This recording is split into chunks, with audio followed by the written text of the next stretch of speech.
And that is the brand new 2012 Honda Civic Si. This is the 9th generation Honda Civic, and this is their new Si high performance model. And notably important about this car is a new 2.4 liter four-cylinder engine. Basically the same engine used in the TSX. It's got a lot more torque, a little bit more horsepower.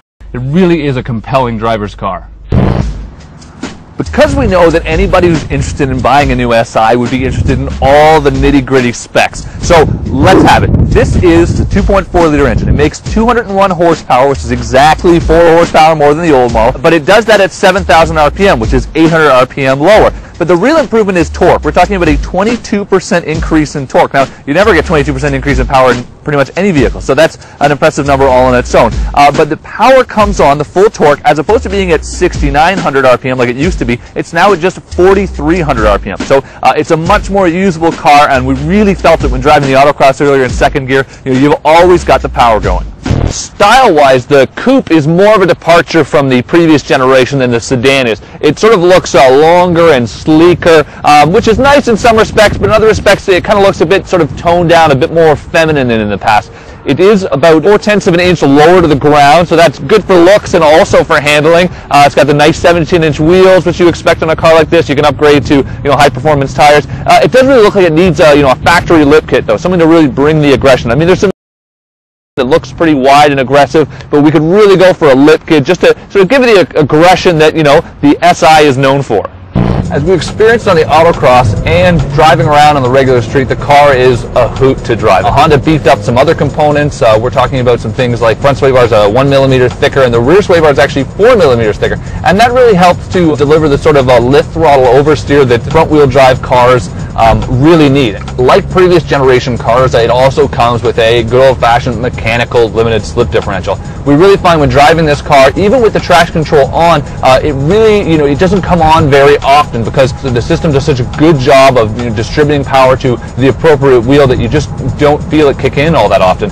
And when it does, it's actually a pretty sensitive system. It can respond to your reactions and what you want it to do. You can get on the power a lot sooner than vehicles with similar setups.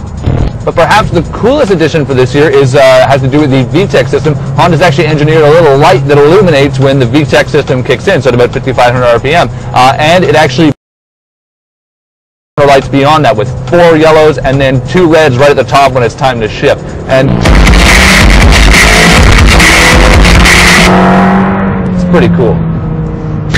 As much fun as the Si is, it's not perfect. And, there are a couple of problems. We already talked about how the style can maybe use to be a bit more aggressive to really match the car's character, especially its target audience, which is going to be young males and always has been. Along with that, we could always use more horsepower. I mean, the increases they gave the car, the torque is great, but even just for bragging rights, we'd like, 220, maybe 230 horsepower. That would really sort of get people going. Apart from that, we could really go for a bit more aggression, a louder exhaust note, and particularly the air intake. It's got some sound, but we could always go for more. What we really love about the car is essentially the packaging as a whole. I mean, it's a lot of fun vehicle. It's a dynamic driver's car. The brakes are good. The suspension's really nice. It actually isn't harsh at all like a lot of some tuner cars you find on the market. You can add into that whole handling aspect, the limited slip differential. We really like it, and we like that Honda's stuck with the differential that just has a great feeling, and you really kind of know what you're doing behind the wheel. On top of that, we can be pretty sure that while some people are, especially the tuners, will be upset with the lack of horsepower, they're hoping for more, that they will actually love tuning this car, because it will really pick up on power adders that a lot of guys buying this car will add. The 2.4 liter engine, a lot of other cars, has already been exploited. Gains are really easy to make compared to some of the previous Honda engines, so tuners will get a lot of fun out of this package. True, the new Si is not a dramatic step forward for the brand or the car, but it's really because the 9th generation car in general is an evolution of what we've been seeing in the past, and that's because they really were such solid vehicles to begin with.